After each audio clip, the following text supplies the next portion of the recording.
Welcome back from a weekend where trophies were won and lost. In England, it was the Carabao Cup final, or bragging rights for the London clubs. Arsenal took their own trophy, at least their first trophy of the season, or you can say that. And Chelsea can claim that they won a trophy also, in the sense that they stole a player from under the noses of Manchester United, which is what they usually do. They thief people players up and down. And then, of course, Man U got back on track with a win against Leicester and many more across the leagues in Europe. It is the Fantactics podcast. I am excited to have you with us once again, just as I am excited to have with us in the studio our friend of the podcast, Lord Rav. Lord Rav, welcome back to the show. Thank you very much. How are you doing? Very well. It's good to have you with us. And of course, the Don Juan, the champion, the octopus of the investor universe, Sabubu Elkun. Yeah, congratulations, Newcastle United. They are winning their first domestic trophy in over 50 years. Yeah. It is a very, very, very long time. Now, let me bust your bubble. The last time Newcastle won a domestic trophy, Liverpool has collected over 42 trophies in that period. And we are not talking of beer.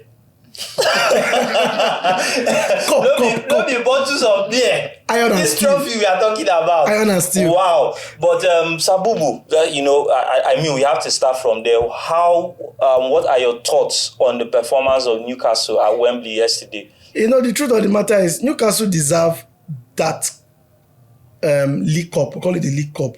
It's the smallest of all the cups in England. And the caliber of teams they beat to the final was impressive. Nottingham Forest, Chelsea, Man City, Arsenal, and Liverpool. Those are the cream de la cream teams of the Premiership. Football, yeah. And they went through them like hot knife goes through butter. You know what I'm talking about? Yes. They deserve it in the sense that the team is well structured. Somebody said Arab money. Well, Arab or no money, they bought well. That's a good thing. Yes. Because a club can have so much money and they buy beautiful nonsense to bring on the field to come and play. Please I don't like the way you are sounding. You sound accusatory. You feel attacked. No. Yes, I feel attacked. No, I do not attack anybody, but a team that Wilson cannot get into. Callum Wilson. And it's a very tidy goal scorer. Do you know what that means? It's a tidy goal team that Willock cannot play in. They won the final without their talismanic winger. What's his name? Anthony Gordon. So even their defense, they still were missing Portman, one of their prime defenders. You can see how good they were. But another thing I want to ask is, I hope after this victory, they don't fizzle out in the league.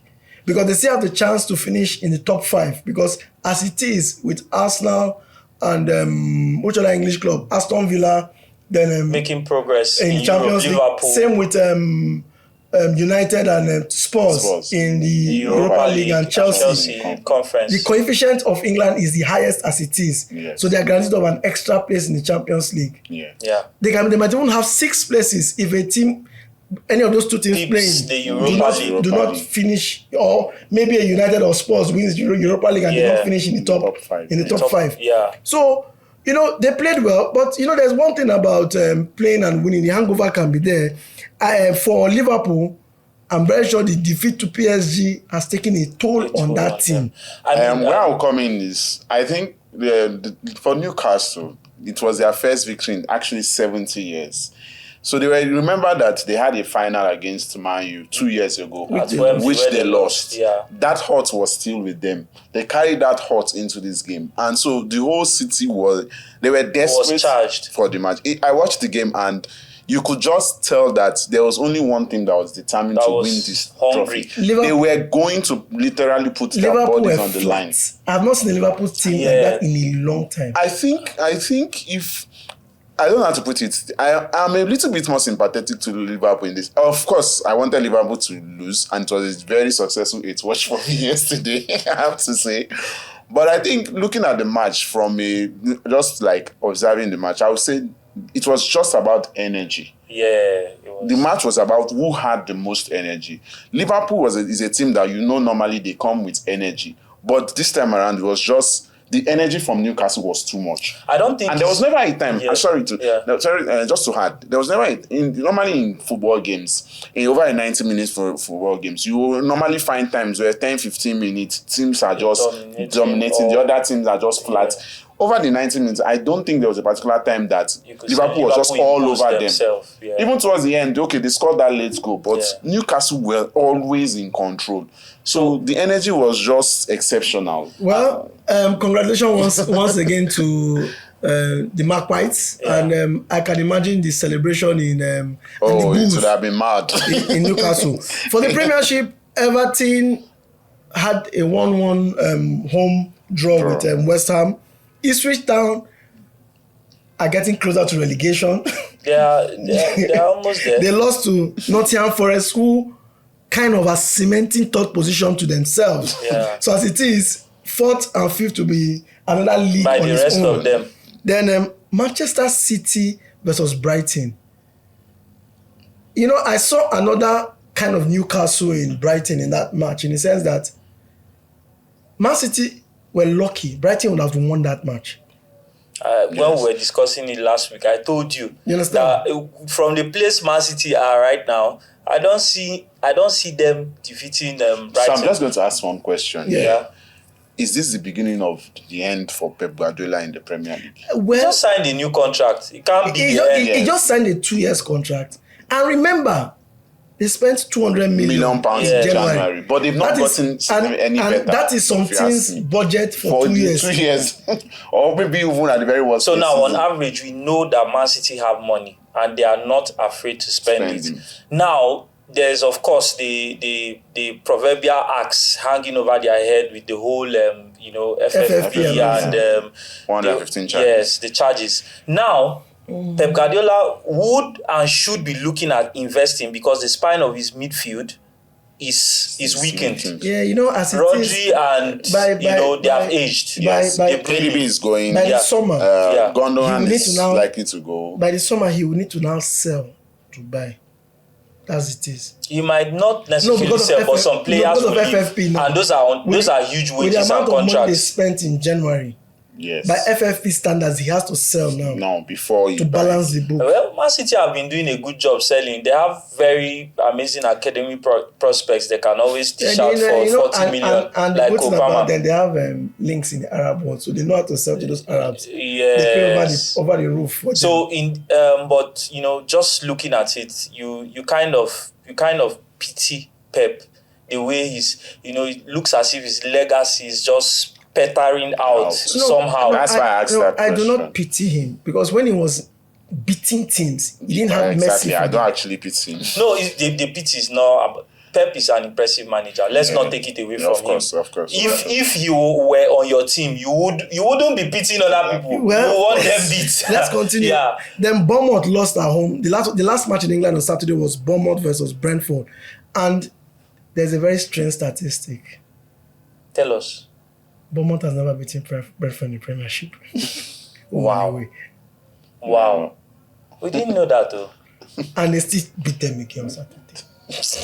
Sorry, Bournemouth. They don't burn on our mouth. So next time, be guided. Then for Spain, some selected fixtures. Villarreal lost to Real Madrid. Mbappe again, becoming the first French player in the history of Madrid to score over 20 goals in a season, and becoming the first French player to score over 20 goals in 5 straight seasons. Yeah, very impressive from him. He has been in fine form, and I think he has also climbed into the top 5 best debut seasons in Real Madrid. He's targeting 37 goals. I think that's where Raul is. He's likely going to do it, because they still have about.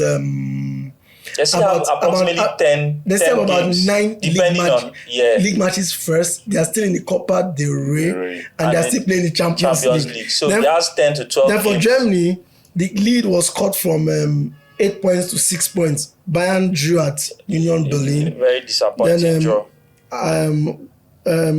Leipzig finally won. They beat when we gave them no chance. Thank you. Then on Saturday matches still, Serie A, AC Milan beat Como 2-1, Monza and Palmer played 1-1. Yeah, just a talking point in that match. Dele Alli, we were all happy for him. He finally appeared on the football pitch, but he only lasted 10 minutes. He got a red card. He'll get appearance fee. and his coach was very critical of his performance. But well, it happens in football. João Felix also experienced that at Chelsea. He was looking very lively, but unfortunately for him, you have to wait longer for his next appearance. Dele, abeg, may you try the guide next time. Then the Sunday fixtures, the early kickoff was Arsenal versus Chelsea. This is one of the most boring London derbies I've seen in a long time, in the sense that it's like the two teams were just contented with playing, I give you ball, you give me ball, I give you ball, you give me ball. Now, the two teams were unimpressive, but one team was more unimpressive than the other one, and that's how it played out. I am sorry to say, Maresca does not strike me as an elite potential coach. But the funny thing is that he's still going to be there next season. No, he's going to be there. And, he can improve. Yes. He can improve. The team can improve. But, I mean, from what I've seen so far, he doesn't look like he has the hunger to beat the top guys. Man City were there for the taking. He didn't go at them. Liverpool the same thing. Liverpool the same thing. And even at Anfield, they play better than Liverpool at Anfield. Right? Yes, in this game, Arsenal were even there for the taking. But, so I don't know. Chelsea have pitched their tent with him. So let's see what happens. Fulham beat Spurs. Fulham has been very impressive this season. They're one of my teams of the season. The way they I don't know.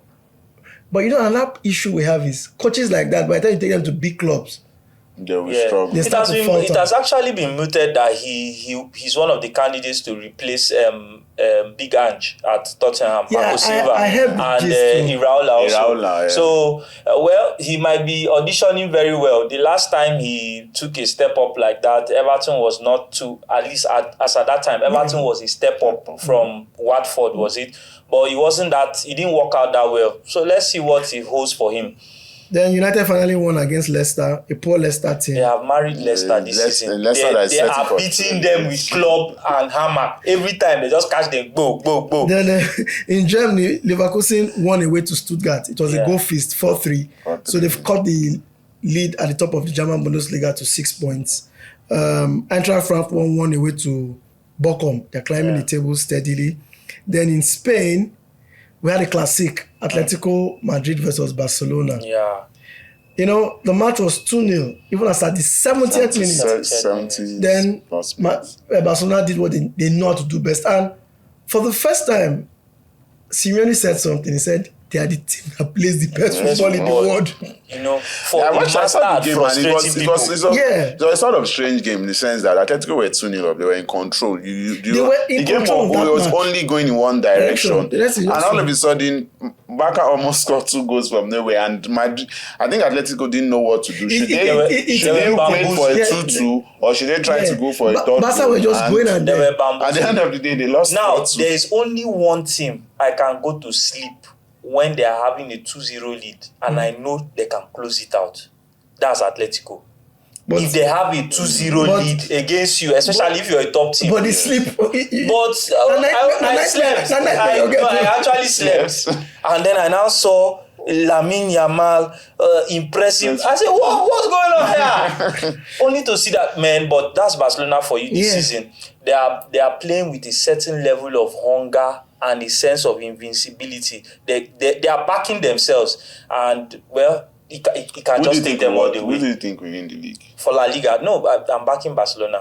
From the beginning of the season. When the season started, we said Barcelona because of the kind of football. The matches they lose are matches that you don't expect. All those against Leganes, Real, Oviedo, all those funny teams. Yes. But Ikorodu Stars.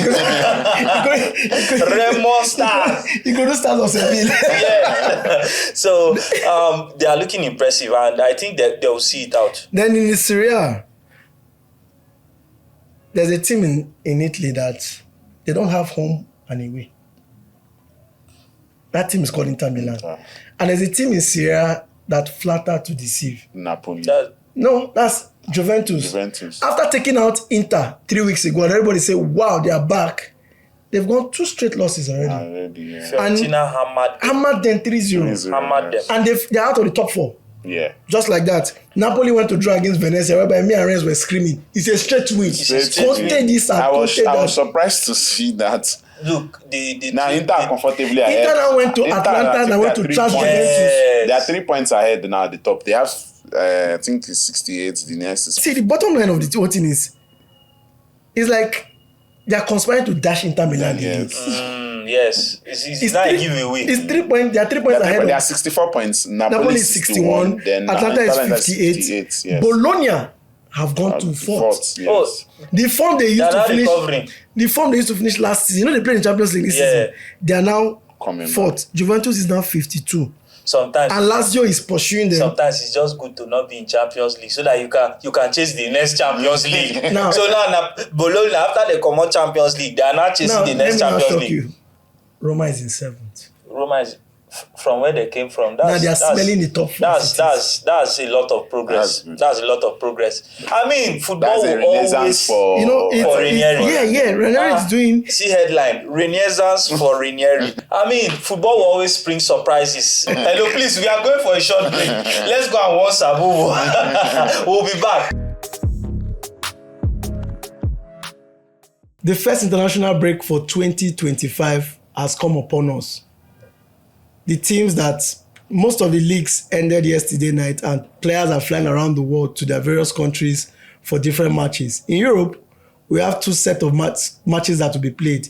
UEFA Nations League quarterfinals and the qualifiers for the World Cup. Yes. Africa will start their World Cup qualifiers and South America will continue from where they stopped. Yes. They are always playing World Cup World Cup qualifiers. qualifier. I don't know if they have different World Cups. No, it's you know, South America. Just our World Cup, they are always playing World Cup qualifier. South America. A week after World Cup, they are playing World Cup qualifier. No, their own qualification is very grueling. They It's play grueling. 18 matches. They don't have group stage. They It's don't like have, a league yes, format. Yeah, there are 10 countries, But I mean, 18 matches is let the World Cup. and you travel to And countries they with play different countries regions, on the what's it called? equators and How do I put it? That are high on the High altitude. high altitude. High Thank altitude, you. southern Go hemisphere. to Bolivia. Bolivia. Oh. And you are on the bench. You are with oxygen in your on the bench. So you want to For the Nations League, the quarterfinal matches are Croatia versus France, Denmark versus Portugal, Italy versus Germany, and the Netherlands versus Spain. Those are top level fixtures. I'm going to ask you two matches. Give me 5-10 seconds analysis and what do you think will come out? Croatia, France. Croatia, France. Mbappe is going to be back, and they will be desperate to prove a point to the French people because they will not be happy with him that he has not put himself up for selection. So I think he will want to bring his club form. So I think France to win. What about Denmark and Portugal? That's more. I want to say Portugal, but I'm not so sure. Maybe Portugal, just Because maybe. you know why I would tilt towards maybe Portugal or maybe not. Portugal has the Ronaldos and the stars, but Denmark has a collective team. Yeah, exactly. Well coached team. Yeah, Yes. well drilled. Use that word, Yeah. Renz, well drilled. So Renz, for you, Italy, Germany, cream de la cream of European football nations. Now, that's an exciting one. Yeah. If we go At on the San Siro. based on current form Form. for both teams, you'll be back in Germany. Okay. Because they have looked more solid, more exciting, and Nagelsmann, the puzzle is coming together for him. Okay. Italy have not really been seeing their period. Yes. So I'll still be saying Germany win or draw. What about Netherlands versus Spain? Now that's an exciting match because you know both teams are going to come out, they are going to attack, there are going to be goals. First and foremost, I'll back both teams to score. Okay. And then just because those Spaniards, they just know how to get the job done these days. I'll back them. De La Say win Fuente or draw. just seems to have a way to It just seems to get results. Get results. So Okay, that's good. Then let's go to in Africa. The African World Cup qualifiers are starting. Some selected fixtures that will resonate around the continent. One team that likes to keep other teams' players hostage. Liverpool, Libya versus Angola. Why are they being allowed to still play? That's a discussion. That's a discussion for another day. Yes. That's a discussion for another day because I mean there should be playing in somebody else's backyard where they can also be held hostage. Yes. If I was CAF, They'll be playing the match in Mauritania Oh, Yes. by the sea. they go see Shege. But of course, they are not CAF. I don't know why they are pampering them. Okay. I don't know, but well, we move. Then in Europe on Friday, the World Cup qualifier starts in NS. We have Some glorified glorified matches that we know that we already know who will win. Yes. Malta versus Finland, Poland versus Lithuania. We all know who will win such matches. Then England starts a new dawn with the great German Thomas Thomas Tuchel. Tuchel. Whose charge is to win the World Cup. Win Yes. the World Cup or go home. They are playing England versus Albania at Wembley. We all know what will happen in that match. Straight win for England. I Then think in 4 or 5 Africa, goals. Burkina Faso will take on Djibouti and Ethiopia will take on Egypt. We all know who will win the match. Then our darling super Eagles. We have two And that's the first match for key humanitarian players, 2 key matches, Rwanda and Officially, the camp has opened Zimbabwe. today, and then we are playing Rwanda. That's the first match for Chile. 21. New boss, right? It's unfortunate that It's his Yeah. first match. has right? Nigeria beaten Rwanda before. No, of course. I think we have, but it's Rwanda, it's just a very yes. tough fixture for us. So Nigeria, Rwanda, and as at that time that match will take place, South Africa will be playing Lesotho. Now, the group, let me tell you how the group is presently. Rwanda has played 4 matches, they have 7 points. South Africa has played 4 matches, they have 7 points. Benin has played 4 matches, they have 7 points. Lesotho has played 4 matches, they have 5 points. Wait, Sabubu. You called how many teams now? Nigeria is Our 5th. name no dey inside. Nigeria has played 4 matches and we have 3 points. So as it is, the coach said, and what NFF has said, and what all the mathematicians have said is Nigeria has to win their next 3 matches. Because if we win our next 3 matches, we are taking points off teams off above us. us. Yes. So it gives us that leverage to go up. To climb back Closes up. the gap We don't have a choice. We have to beat Rwanda in Kigali. in Kigali. The task is simple. It's straightforward. We don't have a choice. We have to beat them. And we have to beat them clinically without conceding goals.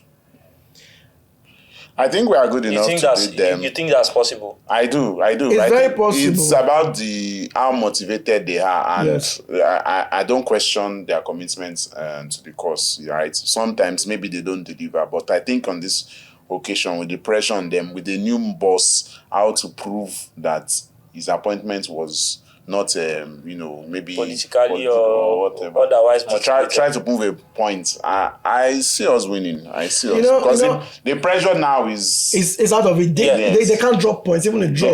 Even a draw is a disaster. I listened as it is. to a former Nigerian footballer. He has a podcast. Yeah. I listened to his interview with Osimhen today because I wanted to listen to it over the weekend. He had the time. I said, okay, let me listen to what Osimhen said. Osimhen said the coach reached out to senior players like him, Ekong, and a couple of less than 4 or 5 of them. And the coach, I heard Osimhen saying, the coach said, I want to treat you guys all equal. But on the pitch, it is business.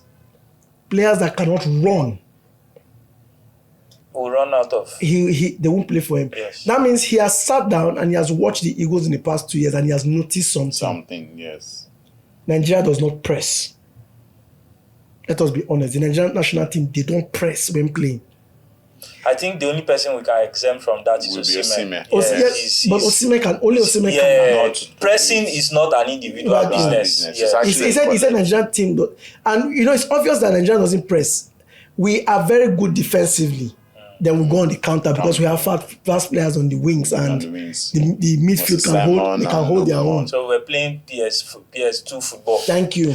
You And understand? another thing about the Chile guy is from the little I know about him, his team work hard. Yes. That's So what, that's something Yeah, that so you apparently expect that's what to he's see. trying to translate and into he it. told into Osimhen. it. You know why he was saying, I'm very sure why he told Osimhen that is he has seen that he's the only person that presses. So he needs his influence on the other players. He has always led from the front in that regard, regard. both literally and figuratively. Okay. You see Osimhen But like on the you pitch, made a he's good running, point there. It's not just about him. Yeah, It's him. yeah. Osimhen presses, someone that doesn't back them the you press. need to compact the Once they midfield. bypass Osimhen, it's gone. It's gone. So that also signifies a shift in the tactical approach. Yes. deployment. So it will be interesting of to Super actually see that game, to see how the approach will be. And I wanted us to talk about personnel before we go, but now we are looking at the games, because talking about wanting a different shift or a different kind of style of play,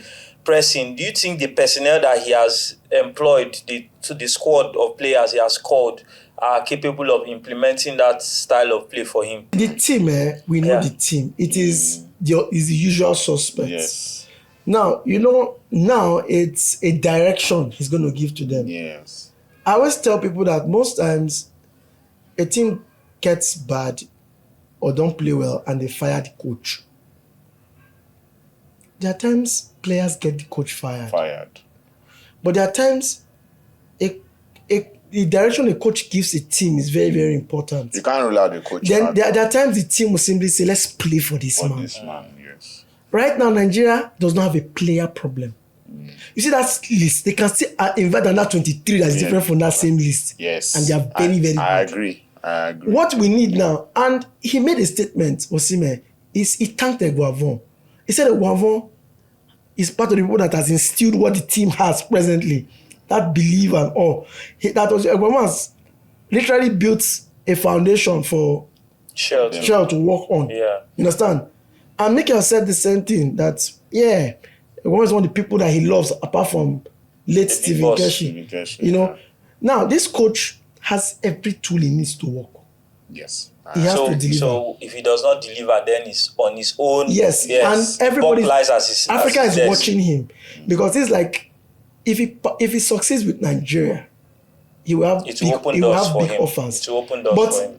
With the way we have the conveyor belt of talents coming in, he might not want to leave. Because if he starts to rule Africa, and other teams don't have the kind of talent we have, do you want him to go? Or he wants to go to Burkina Faso and start from what I know, he's Arabia. actually a decent manager. He's been successful in the other teams he's been with. Yeah. You understand? Overperforming expectations. That's the word. Not necessarily winning trophies, because not everything that is expected to win trophies. But relative to where the team is overperformed. So I expect him to be able to take us far and hopefully win the game. Now, we are talking about expectations. Yes. So we expect, we hope. Okay. Football is always full of surprises, of course. You know that very well. But in the spirit of patriotism, yes, you want your country to get over the line. So we are all backing the Super Eagles. We are backing Eric Shell. We are backing the players. We got some new call-ups into the team. We are backing all of them. We hope that they can make Nigeria proud and kickstart our World Cup qualification. Yeah. Honestly, I don't mean to be pessimistic. I don't see Nigeria winning all their games in this qualification process. It's not feasible. But I mean, let us see them try. But what about if it happens? No, it can happen. I don't see it happening, but it can happen. This is football. I mean, getting that perfect result is going to be difficult, but it can happen. We hope it happens. Yeah, because now let's look at two scenarios that might not make it happen. And this is the reality.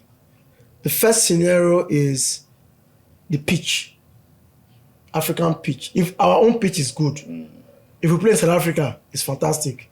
I don't know the level of Rwanda's pitch as we speak.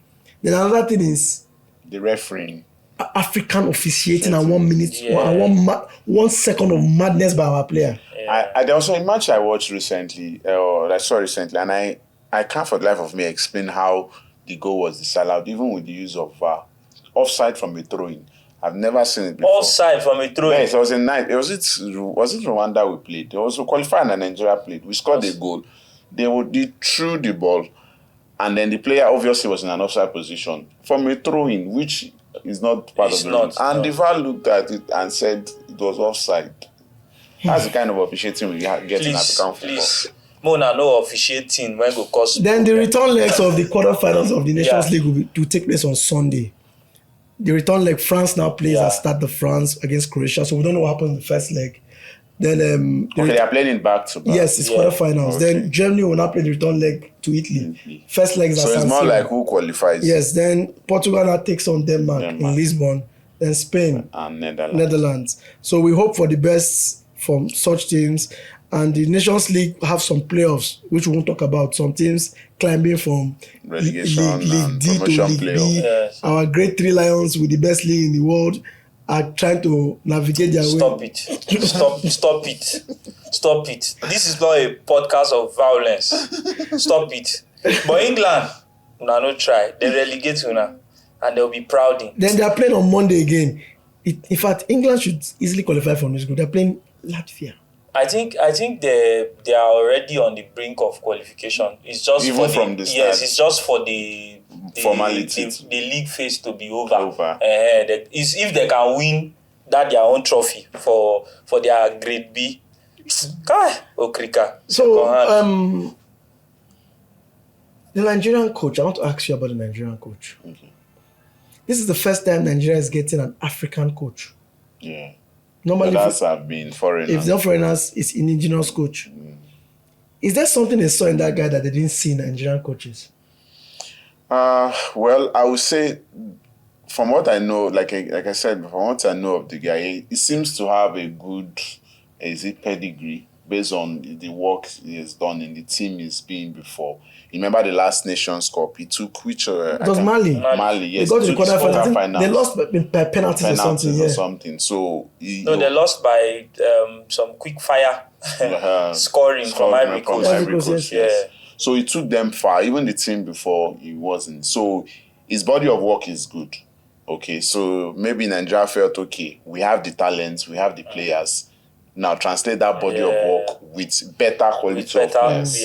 Players that are playing the best leagues in the world. And I think Come there's and also use that, because sometimes a manager is only as good as the players he has available. Yeah. So maybe that's what they are looking at and saying, Because come for the first time since from 1990 to and we don't seem 1994. to produce. I don't know. Maybe I'm wrong, but I don't seem to. We don't seem to produce enough indigenous coaches. Now that's where I Maybe. was trying to. That's where I was getting to. Because His playing career. He had an impressive playing career in Europe. He trained in That's UEFA. in Chile. Yes, Okay. he trained in UEFA. Started his coaching badges in Europe and was an assistant in the European system. And that was one of the reasons why some of us were clamoring for Michael Nsien that is coaching in the US, because the level of exposure you have, the level at which you have trained and trained players, you have been trained as a coach and you have trained players. It also influences the kind of training regimens, the tactical setup that you have. And these players have received quality coaching. They know what quality coaching is. And that's one of the reasons why some of our indigenous coaches don't get But another question I want to ask, are you not saying there's no Nigerian coach that has the badges he has? No, they have only, the badges. Olise has the badges he has. Amunike has it. Amunike has some of the badges he has. I think some other coaches. There's one in either Estonia or so that is doing very well. Yes, Amokachi has the same thing, because Amokachi has gone to coach abroad and come back. Is it more of consistency? Because the guy in Remo too has UEFA. That's why he's doing wonders with them. The present coach of Remo. I think sometimes also another thing is about coaching is man management. Okay. So sometimes when you read some of the things that our ex-players say and the way they behave, you can't manage the current. Maybe it's kind of like Gen Z or something like that kind of players that we have now. So, but those coaches that are trained in those European academies, they are exposed to emotional intelligence. Do you know why I ask all these questions? Because when I listened to Osimhen in that podcast today, his body language showed that he has a lot of respect for this coach. Remember, there was a certain Nigerian coach who was one of the best wingers in the 90s. The only player that was far better than him was David Beckham. A certain Finidi George. Yes. And he too trained in the same Europe. Yeah. But you saw the the outcome of his man so management. it's the man management skills. then that's what I was alluding to earlier. The outcome is our man and the outburst by this same player we're talking about towards him via social media. Yes. So the Eagles was already looking like a very toxic environment due to that, because a lot of players will be siding with their colleague, and then of course some will be saying, come on, this is the gaffer, you need to show him some respect. Even the fans of the Super Eagles were divided along different lines. But I think it's an opportunity for the coach to, rally around, give everybody a clean slate, welcome them back to the fold, and then tell them, look, I know you have the talent. I know you have the ability. We have an amazing squad. I want you to cooperate with me so that we can deliver the success that this team deserves. And I think that's where we should be getting. Both of you have said what I wanted to hear. Man management is very key in football. Exposure is very key in football. And your direction of this is what I want. And this is clarity. This is how I want us to play is very key. I keep saying any coach that does not have those three things will never succeed. See the big coaches in the world. They said Sir Alex was very assertive. They said Wenger gives you that room to express yourself. He gives you multiple times but the time he's done with you, if you're not, he takes you out. And Mourinho tells you, this is how I want it. Mourinho will hype you. Yeah. He hypes you and he might not play in the next match. And you dare not come and ask him why you are not playing. Yes. This thing just reminded me of that gist. They say Tottenham sent scouts to go and scout one 20-year-old defender. Mario decided not to play him. I saw it. So you see, every coach has their style. Yeah. A Carlo Ancelotti gives. A Carlo and Wenger are very similar. Yeah. Only that Carlo, over time, has been lucky that he was in the Real Madrid.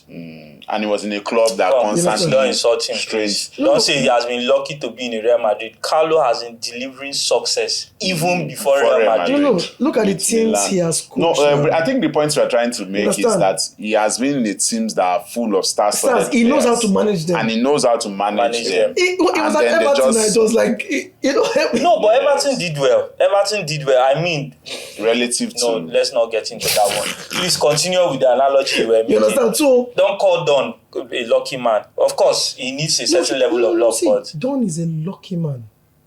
I would say... you know why? I'll tell you he's a lucky man. He has coached some of the best teams and best players. When he was leaving Italy, you remember what this guy said? This guy was pained. Sergio Berlusconi. Yeah. He said the Russian mob was going to take my coach. I won't say luck. I won't call it luck, but I think the big thing for Carlo, what works for Carlo is and his players love him to the death. Even his ex-players, his man management skills. And although he's just tactically is also underrated. I feel he's tactically underrated. And that's why people say, okay, he's just vibes and inshallah, and you see the result. No. What he does is that when he has good players, I heard him one time say something. He coaches the defense to midfield, but from the attack, just go and express yourself. I saw something recently that I think it was Ronaldo. I saw something. Ronaldo was saying when he got to Ronaldo, he was telling that's the Brazilian Ronaldo. He was telling him that he's too fat, and then Ronaldo told him that, do you want me to score or do you want me to run? At the end of the day, Carlo puts in the game. He scores 2 goals. That was the end of that discussion. That was the end of that discussion. But some coaches insist you have to lose weight. I remember there was also a comment by the other Ronaldo, the Portuguese one, about Benitez sending an analyst with videos of how he can improve his goal scoring. He now sent the message back to the coach. He said, I can also give you a USB stick of my goals. So you see, it's important sometimes you also give your players the respect they deserve based on what they have done. And that's where Carlo peeps it with other managers. Well, we have come to the end of this fantastic episode, and we thank our guest, Lord Ralph. Anytime he's around, he's always the bomb. Lord Ralph, thank you very much. Welcome again. It's nice. It's really well. Thank you. And great to be back. Our viewers out there, we really appreciate what you're doing for us, the viewership, the subscription, the followership. We are going from strength to strength, and hopefully we have goodies for you. Just watch out. So, Renz? Yeah, stay glued to this space, because this space is the space where you get premium football entertainment. You get the best analysis, you get the best predictions. I was telling you guys last week, you guys did not follow investor advice. I'm supposed to be seeing tickets dropping underneath. We got it right down to a T. We talked about Atletico Madrid here, and we even said how it's going to be a 1-0 extra time and anything can happen, and that's so it did happen. Man, we thank you so much for your support. We thank you for always watching. We got record viewership on our last episode, and I mean, it just goes to encourage us to do better and to do more for you. Please stick with us. Stick with us. Stick with us. Bye-bye. We are going places.